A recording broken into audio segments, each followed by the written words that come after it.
Peppers are hot!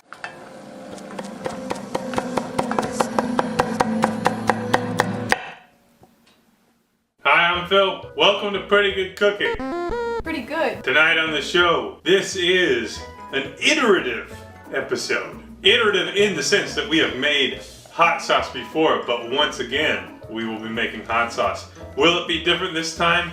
Not significantly, but you know, every time you do something again, it's slightly different, right? That's how life works. No, so you're different. And yeah, I'm different. I trimmed my beard down so I look a little bit younger and a little weirder, but it was hot, so I had to do it. Anyways, I figured you guys would enjoy this because, again, if I've not made this explicitly clear, I'm a little bit tired of trying to make something new on the show every goddamn week. We made everything I know how to make, so now it's going to be more iterative things from time to time. Not all the time, but... Or making whatever John wants you to make.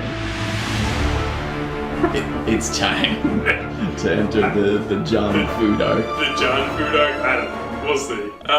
But yeah, so this is something I make every year, and therefore I thought it would be fun for you guys to come along for this because there's a good chance if you support the channel, you might receive a sample of what we're making today. The reason we're making this now, as opposed to later in the season, it is centered around ramp season. So we've done several episodes on ramps, which are wild leeks that grow in our area. And I'll take this moment to explain to all of you that these ramps were harvested from private property. Thank you, John's dad. The reason that I have that disclaimer is that ramps are a very slow growing plant. They take like 7 years to grow. And because they've become more of a popular food item, particularly in gastropubs and, you know, to the hoity-toity folks, they are actually being poached to the point in some areas where it's unsustainable. All right, so I got that out of the way. So these ramps were harvested in a cluster, and the dirt was included to keep them fresh. But we will be working with these, and the ramp has a little bit of a wild, funky taste. It's kind of like onion, it's kind of like garlic, but it's a little bit different from both. So I will be working on cleaning these up, and I make hot sauce out of these pretty much every year, and that's what we'll be making today. I'll also be making tacos for us to eat the hot sauce on. That is the #1 way that I use this hot sauce. And by the way, this is Courtney's favorite hot sauce that I make. So if you like this a lot, then you have similar taste to my wife, who has impeccable taste. All right, let's start working with the ramps. Oh, I'm sipping vodka seltzers. Here it is. Here's that vodka seltzer. What number is it? Who can say? All right, so I'm gonna be working on taking these out of the dirt. So this is a pretty young one. You can see not a super developed bulb there. But generally what I try to do when I am working with these is I try to rub off at least some of the dirt and then separate them individually because they will need to be washed quite a bit. It doesn't matter how much you work on cleaning these, there's always gonna be some forest funk on them. Which is why in recent years I've really doubled down on cooking these for the sauce. In the early years, I actually would do a raw sauce with these, which tasted awesome because when you do a raw sauce, you preserve some of the volatile compounds that kind of break down when you cook. But with those volatile compounds come volatile things that will mess up your stomach. So we will be cooking today. Did that happen to you, Phil? Oh, so many times. But it tastes so good. But it can turn your stomach, wrong side down, as it were. All right, once I have the ramps out of the dirt, we got lots of muck here. Usually I can peel some of that muck off and then slice at that root and then give it another rinse. And you can see there is a layer here that comes right off, and with that you have a pretty decently cleaned ramp. And since I'm working through the pile, I'm just gonna do most of these now, so I'll be working on that for a while.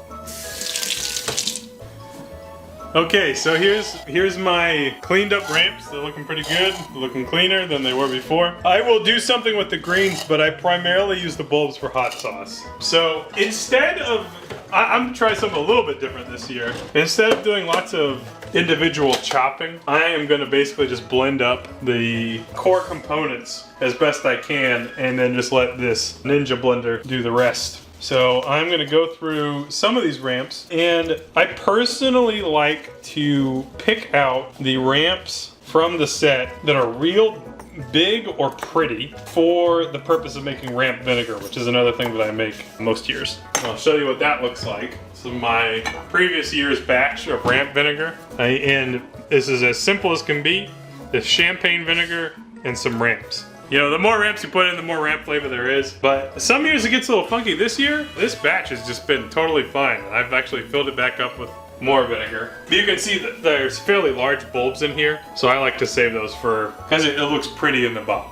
That's the only reason. But basically I'll be going through and chopping the bulbs as best I can. Trying to not get too much of the stem in there. A little stem's fine. We are gonna blend it up. But in this hot sauce, which is, I'll have you all know, this is a very typical habanero hot sauce type recipe, but we are using the ramp bulbs in lieu of onion or garlic, which is typically a major component of those hot sauces. And in fact, the onions, when you cook them down or blend them in, will add quite a bit of breadth to the sauce. So as a result, if you want to have a fairly thick sauce, you're going to have to use quite a few ramps. If you have them available, use them if you got them. We are going to use almost all of these ramps for this purpose today. I think I'm just going to pick out a few now. So here's, that's a real beauty right there. That one's going in a vinegar. Just some of the big ones, we'll just set them to the side. And I'll pretty much chop everything else into the sauce. We'll be back once I've done put all the bulbs in the sauce. All right, so I'm working with, I got my ramp bulbs in the blender. There they are. And based on how many we put in there, we might actually add some onion this year. I'm thinking about it. I think it'll be good, because the ramp flavor should come through, but the like kind of volume of blended up onion I think would be nice. I think I'm gonna do it. I think I'm gonna switch it up. Which is why this is an iterative episode and I wanted to share it with you guys, because it's not always the same. Even though it's a lot of peppers, ultimately this gets watered down and cut with different things because it would be too hot otherwise. So a lot of peppers goes a long way. Not really a bold statement, but a true statement. It's also why I'm wearing gloves now. And these are clearly hot. I can feel it in my eye ducts. My eye ducts are burning just by hanging around these peps. I'm feeling that vodka, boys. Oh shit. Oh, it's been a long time since I've looked up our demographics. I wonder what side of 90% male viewership we're on these days. I'll screenshot it and put it up there. Okay, cool. All right, those are our hobs. And look at that, we've pretty much filled up the blender. Carrots and sweetness, and breadth, textural breadth. I love saying breadth on the show. Almost nobody uses the word breadth, and I feel like I say it a little bit funny, you know? So I'm just gonna throw all these carrots in. I'm not gonna bother with peeling them, but sweetness and breadth. If you want to give them a wash in the creek, you can. And I'm chopping them only because I want to fit them in the blender. And I think I'm gonna put an onion in this. I think I'm gonna do it this year. I don't think that it's gonna significantly change the flavor, and I usually don't add it, but I just want to try it. I think we're gonna get a sufficient ramp flavor, and it's not gonna be really changed by that onion, but I just like onions a lot. I love onions. And also, a lot of my favorite hot sauces actually have onions as one of the primary ingredients. So let's give it a shot. I have to go to my garage full of lemons in order to get an onion, so I'll be right back. Okay, here's my whole one onion. 2 halves of an onion. Putting it in the sauce this year, it's gonna be different. It's gonna be different. You know what I think I'm gonna do? I think I'm gonna put this onion in here and I'm not gonna tell Courtney it's in there. And I'm gonna see if she notices any difference. That'll be like a blind test, because this is her favorite sauce that I make. I wanna know if she notices a difference. Big brain. If I can get the lid on it, we will give this an initial grind. Yes! And we're just gonna obliterate it. At this point, I will acknowledge that there's not enough liquid in there to do a real good grind of this, so I am going to add some liquid. And because I have some different plans for what's going on here, I don't really want to add acid at this point, although that is an important part of my sauce. So I'm just gonna add water. And when you're making hot sauce, you should not be afraid of water because peppers are hot. They're real hot. So it's okay to water them down, in my opinion. My goal is to get more of a puree. You can keep it thick if you want, but it doesn't make a difference. I don't think. For our purposes. Woo! Probably not gonna strain it this year. The initial smell, it smells great. And what you can see is we have mash. Check this out. This is basically just mashed, minced up vegetables. It's peppers, it's carrots, it's ramps. It's awesome. And this is what we're gonna cook. So, just again for context, in previous years, I've just taken this and mixed it with like vinegar and other stuff and just bottled it. And that tastes amazing because it still captures some of the volatile components of the flavor. But the cooked sauce is the safer sauce. So that's what we're gonna do today. So we will pour this into a pot. This is the pot that we have got. One of my favorite things to do, generally speaking, on PGC is to try to slip in rhymes as I'm talking.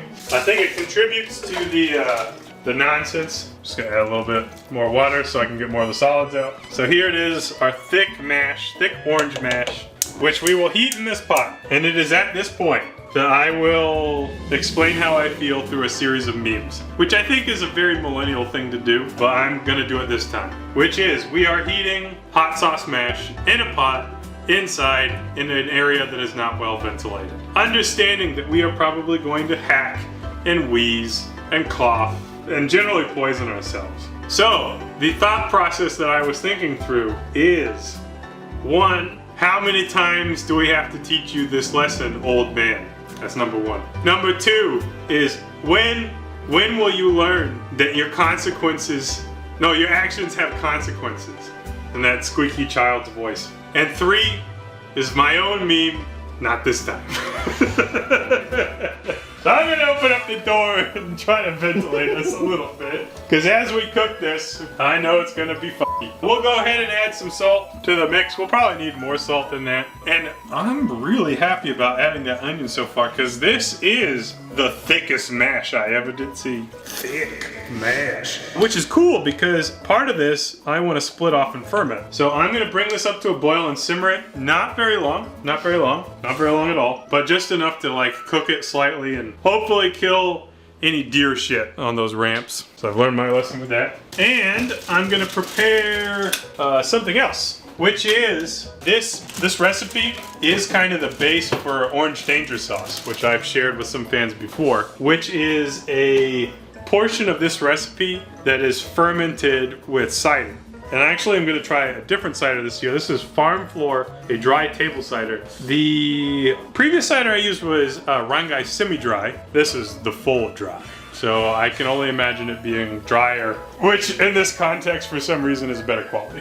Okay, we will rinse out our blender. There's a little bit of stuff in there, but you know, that's fine. We got plenty of it. What else are we gonna do? We're gonna use our blender to blend up some additional batches. My idea is to do a salt brine variant on this. So I'm gonna take a little bit of that mash and probably some water. And I'm gonna put it in a jar and put an airlock lid on it and let that ferment. And I think that'll be very tasty. And another one I'm gonna mix with this cider, which I'm actually gonna go ahead and open now in hopes that some of the carbonation just kind of naturally releases. We don't really need that carbonation for what we're trying to do.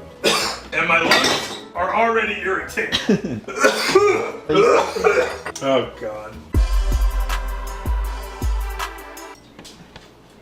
Oh, this part is the worst. Genuinely the worst. Bro, I literally only want to cook it long enough to kill whatever's in it that could give me the poops. So I'm gonna just bring it up to a simmer and cut it. Because I don't want to suffer. I don't want to suffer my lungs or my butt. Alright, so I've got 2 jars here. My goal is to basically, for one, we're gonna do half mash, half water. The other is gonna be half cider, half mash, which should be fun, should be good. All right, here's a quart jar in this cider. I'm gonna pour it hard so it fizzes out. There's a cider, a little less than half. So maybe we'll add some water to that too. That's what I'm thinking we'll do. Add some water to get us to the halfway point. Yeah, that looks good. And I am gonna add some lemon juice to that because that tastes good. Subscribe to my YouTube channel for more lemon tips. You don't gotta subscribe. But on the other hand, if you're watching it, you probably are subscribed.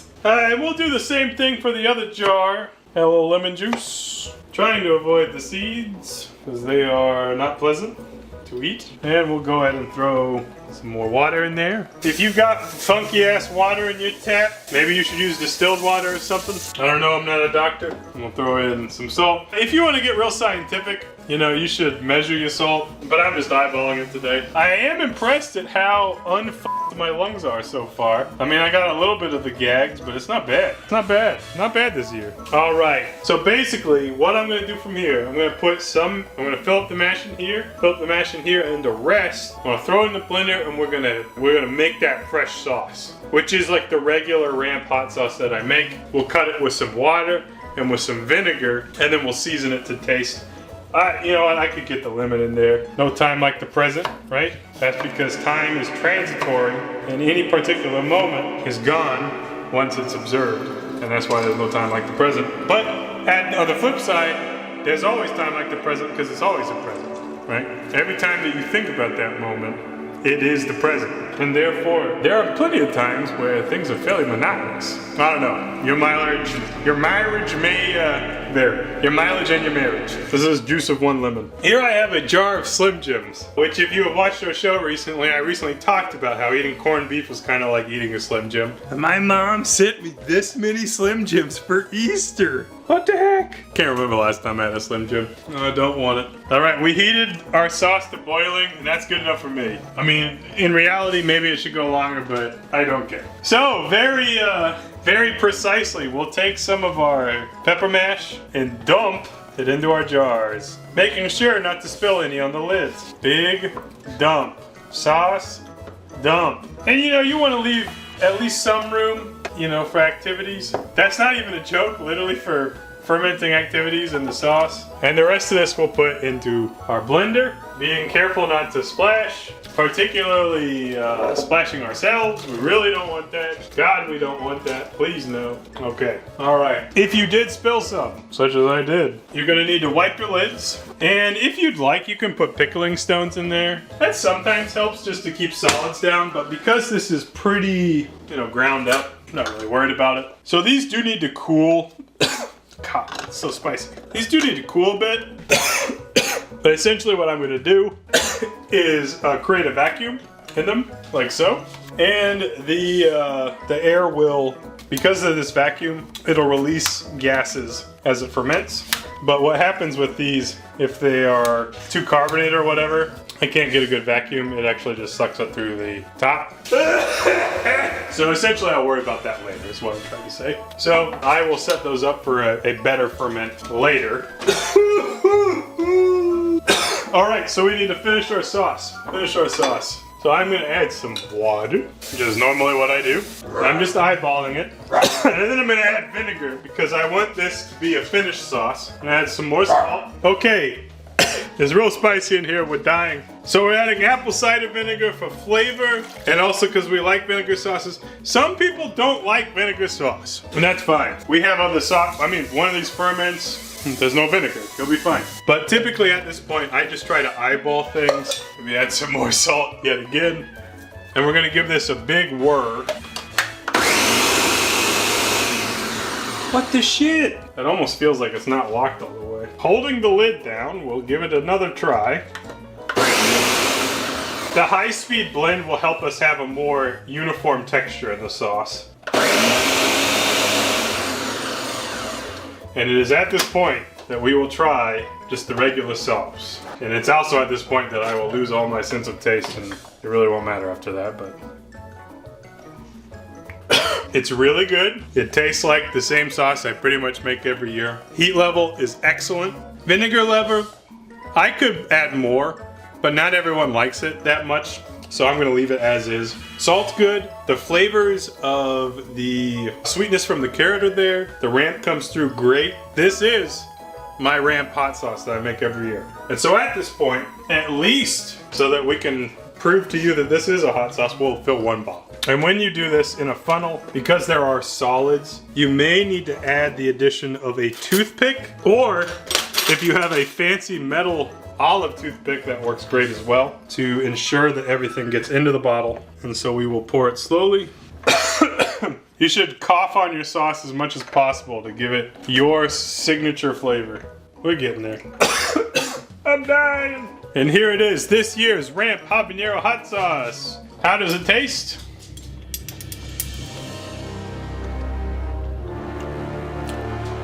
Absolutely excellent. Really, really good. Looking forward to sharing this sauce with some of y'all's. Excellent sauce. Really happy with how it came out. Excited to see how the ferments come too. John and I are gonna make some tacos. By John and I mean I'm gonna make the tacos, he's gonna eat them.